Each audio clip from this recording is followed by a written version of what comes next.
Today, we're plunging into a really compelling and frankly a little unsettling intersection. Pop culture, mental health, and, well, Generation Z specifically.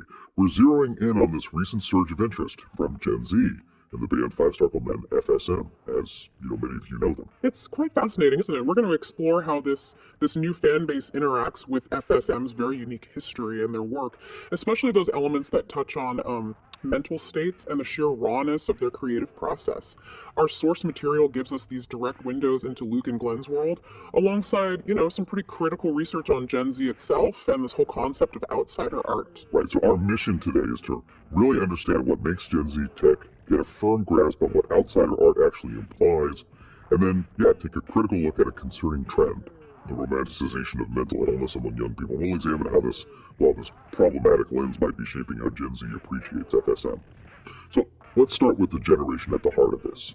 Who exactly is Gen Z and what are their defining traits? Okay, well, broadly speaking, Gen Z usually means anyone born from the mid-90s up through the early 2010s, give or take.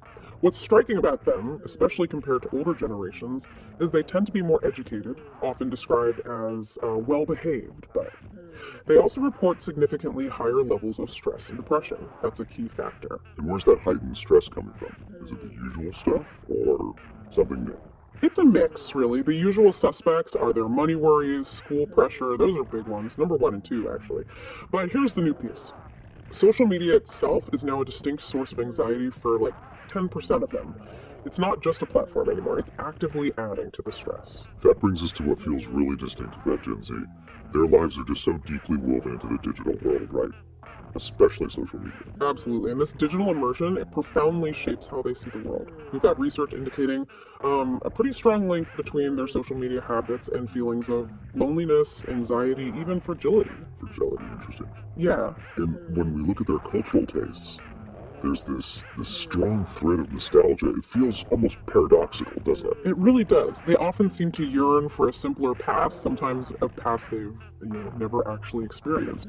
This really surged during and after the pandemic, that feeling. Spotify data from a couple years back showed them being most nostalgic for the 1980s. The 80s, wow. Yeah, but there's also a really clear pull towards the Y2K era. That late 90s, early 2000s aesthetic is incredibly popular right now. So considering all this, their digital life, the stress, the nostalgia, how does it actually influence your cultural consumption or what you see in Gen Zers around you when it comes to things like art and music? Well, you definitely notice a highly personalized approach to music. Spotify and YouTube aren't just platforms, they're the main ways they discover stuff. And interestingly, sad music is quite popular. Though some studies suggest it can actually dampen moods. That's a bit counterintuitive. It can be. Beyond music, they're big on things like fan fiction and escapism. You see communities like Book Talk even sparking a revival in reading among young people. It's all about finding something that resonates deeply, something that offers maybe a different reality. Okay, so with that backdrop of personalized taste and these unique cultural leanings, where does a band like FSM fit in? That kind of brings us to outsider art, doesn't it? A concept that feels incredibly relevant to their whole story. Exactly. Outsider art, or art brut, as Jean Dubuffet called it, it literally means raw art. The whole idea is art that hasn't been, cooked by the academic art world. It's created outside of the usual schools, galleries, museums. Dubuffet's original definition was actually quite strict. It was specifically for raw art, made by people who were self-taught and often marginalized. How does that set it apart from something like, say, folk art or other kinds of non-mainstream art? The key difference usually is that folk art tends to embody traditional forms, community values. Outsider art, on the other hand, keeps this more marginal relationship with mainstream society. You also hear terms like intuitive art or visionary art. Raw Vision magazine uses those as sort of umbrella terms. Visionary art often implies spiritual or religious themes specifically. And there's a real debate happening now, isn't there, about whether we even need this separation anymore?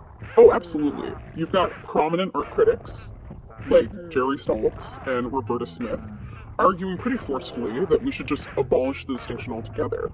They're pushing to integrate these self-taught artists into major museum collections, pointing out the, quote, outstanding artistic quality of their work. They basically think it requires a fundamental rethink of art history. Wow, a reevaluation of art history, that's a big claim, but what about the counter-argument? But keeping the outsider label actually protects its uniqueness, stops it from getting watered down by the mainstream. That's a very fair point. There's definitely a tension there. You want to give these artists the recognition they deserve, but you also want to preserve the kind of unique context of how the art was made. For some, that outsider status is part of its power. Right. So with that framework laid out, let's circle back to 5 Starcle now. Listeners know their fascinating, often bizarre history. Looking at the sources, so many parts of their work seem to echo this raw or outsider idea and definitely hint at complex mental states.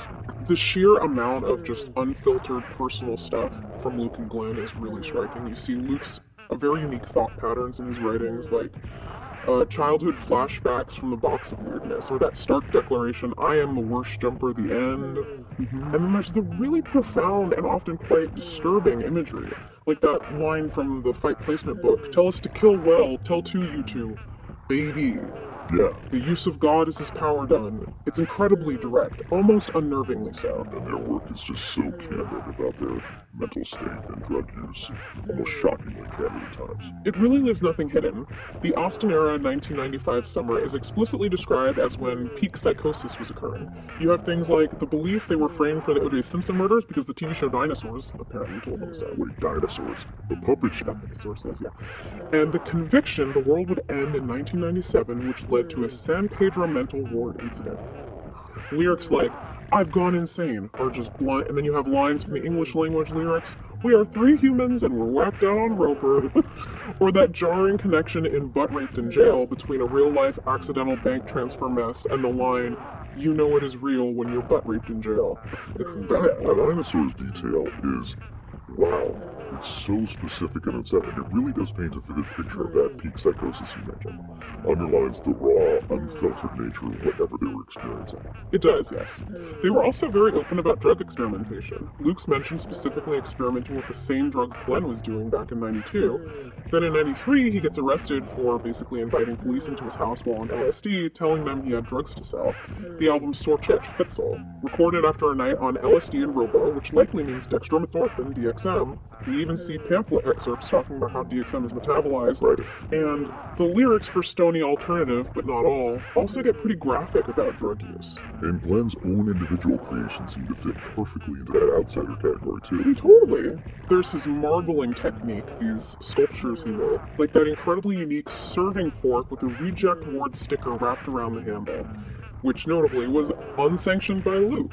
Or his homemade shirt made from a tablecloth, his wooden staff found at a state park. These are just prime examples of raw, personal, unregulated art making. This all brings us to a really crucial and maybe sensitive part of our discussion today.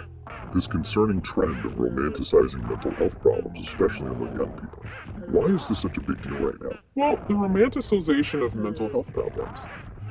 It's basically this unrealistic belief or portrayal that makes a mental health condition seem more desirable or maybe more attractive than it actually is. And this phenomenon is particularly focused on adolescents, largely because of where they are in their, social and cognitive development. And it really feels like social media is a massive engine driving this, doesn't it? It absolutely is. Teens use the internet and social media to find emotional support, to learn about mental health, which, kind of ironically, exposes them more to this romanticized content. They're highly susceptible to social influence at that age, they conform to peer attitudes, and they're incredibly sensitive to social rewards, the likes, the comments, the follows. That stuff is hugely motivating. And this can push them towards romanticizing mental health issues online, maybe to seem cool, or maybe just to get attention. So it's really tangled up with identity formation during a pretty critical stage of life. Exactly. Adolescence is all about figuring out who you are, and belonging is just crucial. Mimicking the romanticization they see online can help them feel like they're part of a group, and that contributes to their developing sense of self. How are these mental health problems actually portrayed when they get romanticized online? Like, what does it look like in practice? Often, they're depicted as beautiful, glamorous, or interesting, or sometimes even framed as a useful means of achieving specific goals. Like what? Well, like using an eating disorder for weight loss, which is a common harmful trope, or seeing self-harm as a way to regulate emotions. This usually plays out online through, evocative imagery, poetry, sometimes dark humor, and lots of references to pop culture. That sounds like it can have some pretty serious negative consequences, beyond just being a bit superficial. What are the deeper impacts people are seeing? Yeah, the long-term impact is really concerning. Many studies suggest this kind of romanticization can lead adolescents to develop really negative attitudes towards actually seeking help, professional help. They might develop this us versus them mentality, feeling rejected by family or professionals, and that feeling can get reinforced by perceived judgment they see online. Some even start believing that professionals are incompetent, maybe citing examples from pop culture, like the show 13 Reasons Why sometimes gets mentioned in this context. We also see certain online communities, like some pro-eating disorder groups, for instance, who actively define themselves as not being interested in recovery. They even use things like lexical variants, altered spellings like thigh-hab, to get around content moderation and keep their engagement going. Right, to avoid filters. Okay, so let's try and tie all these threads together. We've got Gen Z's unique characteristics, digital natives, the 90s nostalgia, this susceptibility to romanticizing mental illness. How might these new Gen Z fans approach Starcle men's work in a way that could actually be problematic? Well, what's really striking is how perfectly these different elements can align. FSM's peak activity was in the 1990s, right? Especially that Auster era in 1995. That makes them a prime candidate for Gen Z's Y2K nostalgia. And then you have their raw, unfiltered, often really disturbing artistic output, which was clearly born from intense personal experiences. It fits that definition of outsider art we talked about almost perfectly. It really makes you wonder then, could some of these new fans be maybe unintentionally fetishizing Luke and Glenn's mental illness, or even just their 90s popularity more than appreciating the actual art itself? Are they kind of missing the point? That's the critical question, isn't it? When you think about how romanticizing mental illness often happens online through images, poetry, pop culture snippets, FSM's incredibly explicit lyrics and writings, they're almost tailor-made for it. Things like Luke's I've Gone Insane, or those truly bizarre narratives and early message in 4Fs though, like I am the worst jumper, the end. They could be so easily pulled out of context, reframed, and shared on platforms like TikTok. The band's very open association with intense drug use, documented psychosis, including that whole dinosaurs OJ framing belief, could easily be viewed through a highly romanticized lens. And this might be especially true for adolescents who are trying to figure out their own identity, maybe looking for belonging through shared experiences of perceived weirdness or suffering. So the real heart of it might be that some Gen Z fans are projecting their own mental health struggles onto Luke and Glenn, looking for a kind of reflection of themselves in FSM's chaos. If you zoom out a bit, it makes a certain kind of sense. Gen Z is a generation grappling with high levels of anxiety and depression. You know that. They're drawn to escapism, to fan fiction. So the raw, often chaotic, deeply personal expressions that come through in FSM's work, reflecting genuine internal turmoil and altered states that could resonate incredibly deeply with young people who are feeling similar kinds of distress.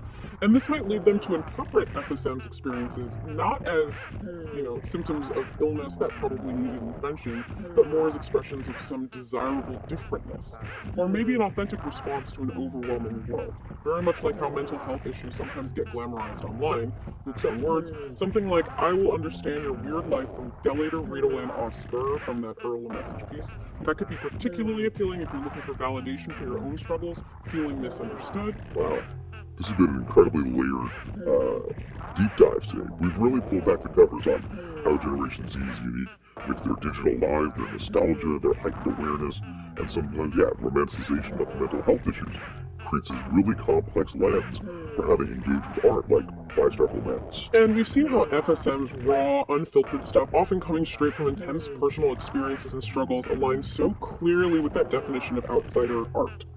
And we've also shown a light on that concerning trend of romanticizing mental illness, especially among teens, often driven by social media's pull and that universal search for identity. It really leaves you with a thought, doesn't it? Yeah. In a world that prizes authenticity so highly, and we're talking about mental health is becoming more normalized, does the allure of outsider art, especially art that seems to come from a place of genuine internal chaos, risk blurring the lines?